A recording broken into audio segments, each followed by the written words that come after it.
But yeah, I was happy to help, and she seemed really excited. She said that I hit the mark, so it made me happy. I want to be helpful. I mean, all of us have been doing this for so long, it just kind of, it felt good to be like, ah yes, now it's our turn to help. You know, we didn't really have anyone to help us, and I don't say that as like a bitter thing or anything like that. Nothing could have been done about it, you know? We were the first EN generation, and it was hard. It was rough. There were a lot of shitty things, and I feel like mentally it would have been a lot better if we had had senpai that like knew about us, that were behind the scenes to help us from the beginning.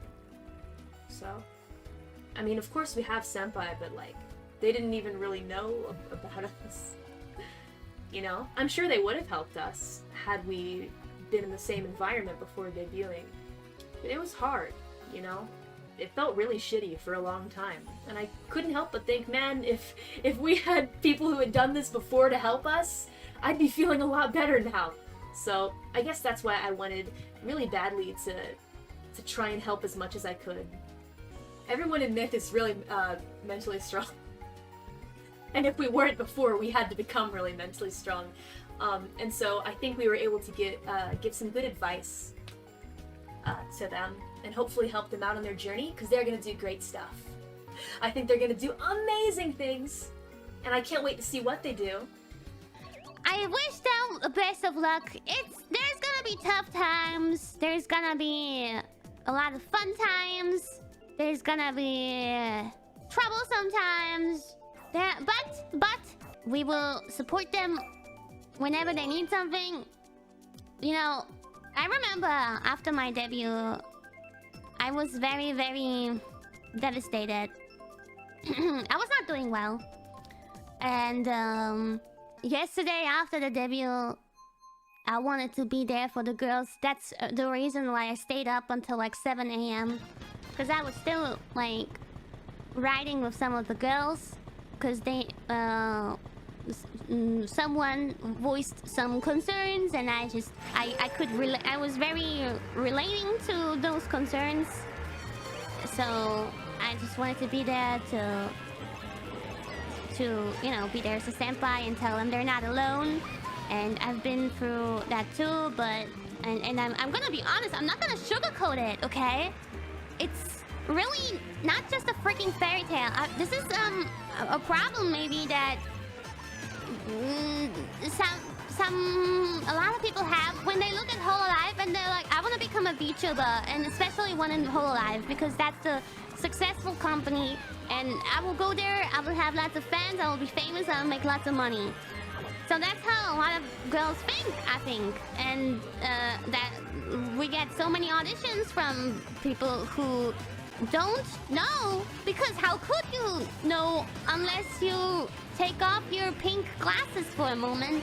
You just underestimate how the real world actually is. Like, it's a virtual world, but okay, how do I explain this? I can't focus on talking right now, but you guys, I think, understand what I'm trying to say. It's not just streaming and being happy every day and becoming famous and getting all the cash, okay? Like, that's really the wrong attitude to come into this, and I think a lot of people who audition have the wrong idea. Yeah, it's a lot of stress, it's a lot of pressure, it's very scary at times. If you are someone who is a little bit sensitive, then it's gonna be tough, because yeah, having a big audience is fun and all, but what comes with that is having a lot of haters as well automatically. 2 fans always comes 1 hater. It is a little bit impossible to completely ignore that kind of stuff. You can definitely try and ignore most of it, but if you don't have thick skin, then you have to grow it quickly once you join, because otherwise you will fall into a deep hole of depresso espresso and not be able to get out of it. A lot of people underestimate what comes with joining hololive, but I'm not blaming anyone for doing that, because I think probably all 5 of us in Hololive Myth also underestimated it a little bit in the beginning. Cause like, oh, there you go. It is just so phalloquent, tempting. Yeah, it is very, very tempting, especially when you already have the, okay, we are going to take you. We're going to have you join. We're going to have you join Hololive. Do you still want to join Hololive? Like at that point, why would you say no? You've come so far. You have it there right in front of your hands to grasp it. But with Hololive comes other things. There also, besides haters and shit, also comes a lot of restrictions that a lot of people don't know about when they audition, and they probably also won't know until they are actually in here and are experiencing it themselves. There's a lot of, like, I always talk very openly about it, but there's a lot of things I'm not telling you guys either.